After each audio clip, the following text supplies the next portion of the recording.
Hey guys, what's going on? Welcome to my Heavy Abyssal gem farming guide. There was the glyph I recommend. It's pretty easy to get to this boss quickly. And let's talk about the bloodletting beast in this kill here. I'm going to show right away is I'm just going to talk strategy.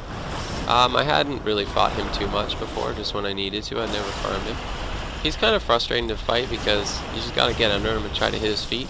You don't want to use camera lock for that reason, because if you're under him, the camera will just go everywhere and you won't be able to see what's going on. When you stagger his legs, or when he switches to phase 2, try to do like trick mode combos to build up the beast meter just to get more damage.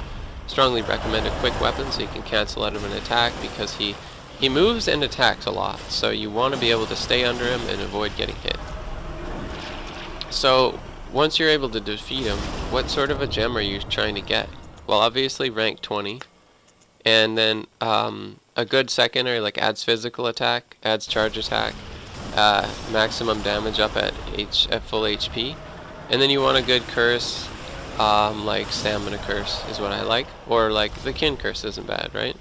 Okay, so here's an example of what not to do. I was owning him, had a high beast meter, and he went into the stairs corner, and I chased him and got owned. So yeah, I wouldn't follow him into a corner. Here's the most frustrating thing about the fight.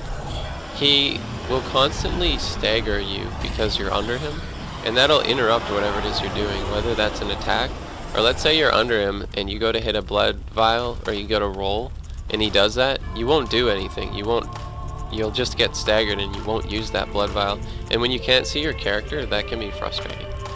So let's talk about the gems and the weapons. So here it goes into the saw cleaver. The scaling goes from C to S, so and damage goes up by 30 because I have 75 strength. So it'll get better the more strength you have. But now, like, I try to put in a second one, and that the scaling is the same. It's S to S. But if you're pure strength, using 2 is, I'm pretty sure, is what people do if you like have a ton of strength and like not much skill. If you're quality, you probably just go 1. And this also varies on the weapon. Here's the Hunter Axe. 2 obviously won't work. It won't work on any weapon for me. For a Burial Blade, it's still better, but ideally I should have Nourishing Arcanes, I'm pretty sure. But I don't, because I'm a slacker. Same with Blade of Mercy, but check out what's neat about this. The scaling goes from no scaling in strength to B. So it still helps weapons like Blade of Mercy and Rakuyo, which have no strength modifier, and then all of a sudden they get one and they get some damage because I have a quality build. And that's pretty neat, so yeah, I can get damage from Rakuyo, which is like my second favorite weapon. Now, you know, this is just like, you're not going to use it in Holy Moonlight Sword, you're not going to use it in Chikage, you're going to use those sorts of gems there. There was one weapon that I forgot to get footage of because I don't carry it with me, and that's Ludwig's Holy Blade. And you know, that thing has absurd damage, like with just 327s, but since I figured it would be better with one of those, right?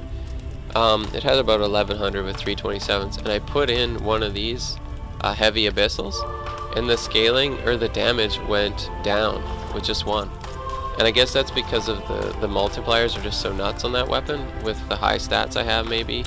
And it has a default scaling that's good in strength too. So I hope you found the video helpful, guys. I hope you learned how to get these, and if you want them or not. And good luck fighting this guy. I'm just going to leave you with a few more boss kills. Did that help?